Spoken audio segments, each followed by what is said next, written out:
Syederalun, maskapai Wings Air kembali melayani penerbangan ke Bandara Cut Nyak Dien Nagan Raya. Ini menjadi penerbangan perdana setelah maskapai tersebut menghentikan aktivitasnya di bandara ini akibat pandemi COVID-19, tepatnya sejak 3 bulan lalu. Meski demikian, jumlah penumpang masih terbatas, yakni hanya sekitar 26 orang yang berangkat dari Bandara Internasional Kuala Namu, Sumatera Utara. Sebaliknya, penumpang dari Nagan Raya hanya sebanyak 11 penumpang dari total kapasitas pesawat jenis ATR sebanyak 72 kursi.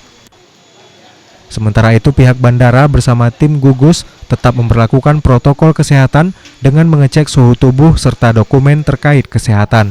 Pelayanan kita sesuai dengan protokol kesehatan. Kebetulan kita pun sudah menyiapkan SOP, nanti mungkin kita sampaikan juga. Dari Sukamakmur, Rizwan, Serambi On TV.